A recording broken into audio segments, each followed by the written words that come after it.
조지아 오키프. 조지아 오키프는 미국 썬프레리의 한 농장에서 자랐어요. 7남매 중에서 가장 상상력이 풍부한 아이였지요. 조지아는 광활한 하늘과 이글거리는 주홍빛 햇살, 그리고 대초원의 아름다운 꽃을 좋아했어요. 조지아는 꽃이나 옥수수 이삭을 볼 때 작은 부분까지 매우 열심히 관찰했어요. 그러다 보면 궁금증이 솟구쳤어요. 식물들이 어떻게 이렇게 건조한 땅에서 자라날 수 있는지 말이에요.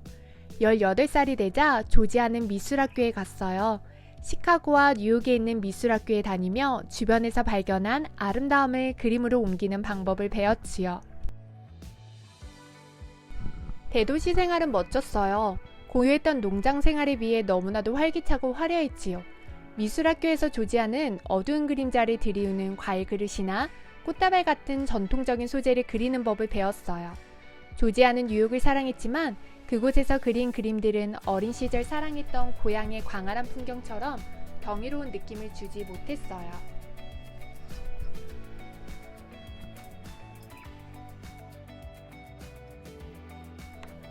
조지아가 미술학교에 다니는 사이 집안 형편은 점점 어려워졌어요. 조지아는 학교를 그만두고 광고 그림을 그려 돈을 벌었어요. 그러다 건강이 나빠져 집으로 돌아가야 했지요. 고향으로 돌아온 조지아는 예전에 다녔던 학교에서 미술 선생님으로 일하기 시작했어요. 그리고 자신이 어릴 때 배웠던 지루하고 답답한 방식이 아니라 완전히 새로운 방식으로 아이들을 가르쳤어요. 사물을 사실적으로 그리는 대신 밝은 색과 대담한 형태를 써서 자유롭게 표현하도록 격려했지요. 그리고 자신의 그림이 어떤 뜻을 담고 있는지 설명해야 한다는 걱정도 내려놓게 했어요. 조지아는 아이들을 가르치는 일을 좋아했지만 뉴욕의 소란스러운 활기가 그립기도 했어요. 그럴 때마다 뉴욕에 사는 친구에게 편지를 썼어요. 어떤 날은 편지에 그림 몇 장을 넣어보내기도 했지요. 조지아의 친구는 그 그림들이 아주 특별하다고 느꼈어요. 그래서 엘프리드 스티글리츠에게 보여주었어요. 엘프리드는 유명한 사진작가인데다 화랑도 운영하고 있었지요. 엘프리드는 조지아의 그림을 보고 감탄했어요. 조지아의 그림으로 전시회를 열고 싶다고 정중하게 편지를 썼지요. 조지아는 전시를 기쁘게 받아들였어요. 긴장도 되고 흥분도 되었지요. 다시 대도시로 돌아온 사실이 신기했어요. 더구나 이번에는 자신의 작품이 뉴욕에서 가장 인기 있는 화랑에서 전시되고 있었으니까요.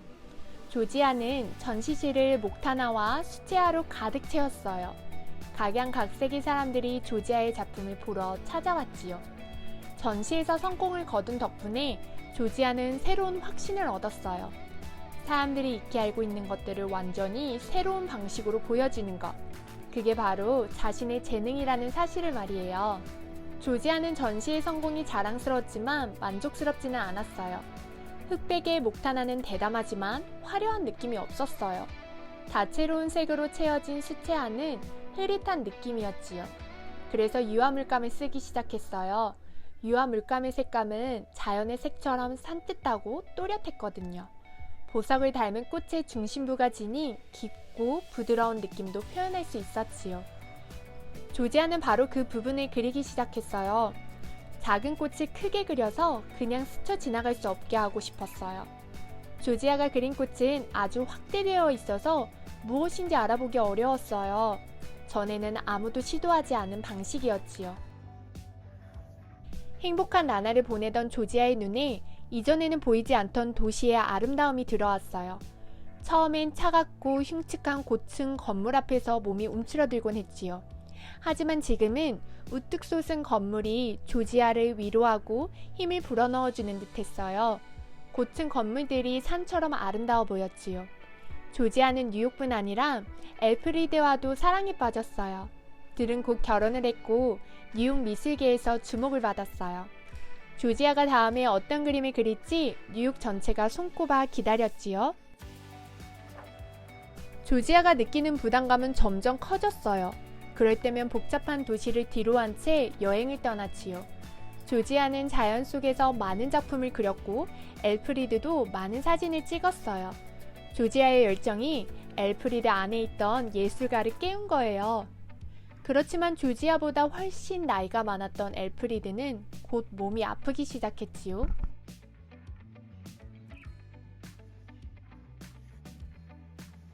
어느 날 조지아는 뉴멕시코에 가게 되었어요. 그곳에서 뜨거운 사막 위에 우뚝 솟은 산 위로 햇빛이 쏟아지는 모습을 보았지요. 조지아는 대도시의 고층 빌딩을 보며 느꼈던 기분을 다시 느꼈어요. 뉴멕시코의 산들은 오래되었지만 조지아에게는 새로웠지요. 탁 트인 공간에서 조지아는 새로운 작품에 대해 생각했어요. 점점 쇠약해져가는 엘프리드에 대한 복잡한 감정도 정리할 수 있었지요. 조지아에게 많은 영광과 사랑을 주었던 엘프리드가 세상을 떠났어요. 조지아는 커다란 슬픔 속에서도 다음 작품에 담고 싶은 생각들을 차곡차곡 쌓아나갔어요. 그때부터 그림은 조지아의 인생의 전부가 되었지요.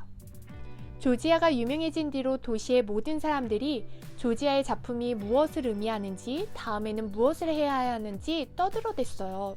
하지만 조지아는 도시 사람들이 이러쿵저러쿵 하는 말을 듣고 있을 시간이 없었어요. 뉴욕은 더 이상 조지아가 있을 곳이 아니었어요. 자연이 다시 조지아를 부르고 있었거든요. 조지아는 뉴멕시코의 고스트랜치로 이사를 했어요. 그러자 처음 꽃과 고층 빌딩을 그릴 때처럼 가슴이 뛰었어요. 조지아는 웅장한 산과 드넓은 하늘, 뜨거운 대지를 보면서 새로운 영감을 얻었어요. 조지아는 붉은 흙으로 지은 집에 살았어요.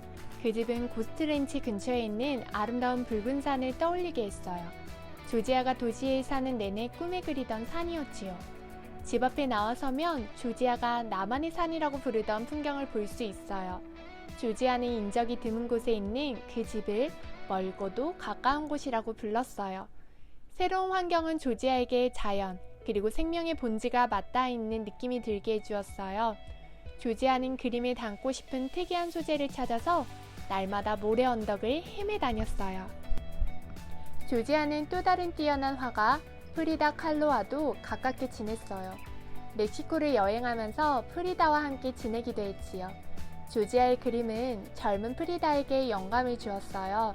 훗날 프리다는 멕시코에서 가장 유명한 화가가 되었어요. 조지아는 전시회를 열고 세계 곳곳에서 다채로운 사람들을 만나느라 늘 바빴어요. 하지만 오래지 않아 이게 내가 진짜 바라던 삶일까? 하는 생각이 들었어요. 조지아는 비행기에서 창밖을 내다보며 간절히 바랐어요. 어서 집에 돌아가 드넓은 하늘을 그리고 싶다고 말이에요. 조지아는 나이가 들면서 시력이 점점 나빠졌어요. 그러자 여행하는 시간을 점점 줄이고 자신이 진정한 행복을 맛본 그곳에서 시간을 보냈지요. 조지아는 화가로서 자신이 생각했던 것보다 더 많은 것을 이루었어요. 미국 모더니즘의 선구자로 전 세계의 이름을 알렸으니까요. 조지아로서도 기쁜 일이었을 테지요. 하지만 조지아는 다른 사람들에게 좋은 평가를 받으려고 화가의 길을 걸어온 게 아니었어요. 오로지 하늘과 땅, 그림을 위해 살아왔을 뿐이에요. 마침내 조지아는 손에 붓을 든 채 자연 속에서 평화롭게 홀로 지내게 되었답니다.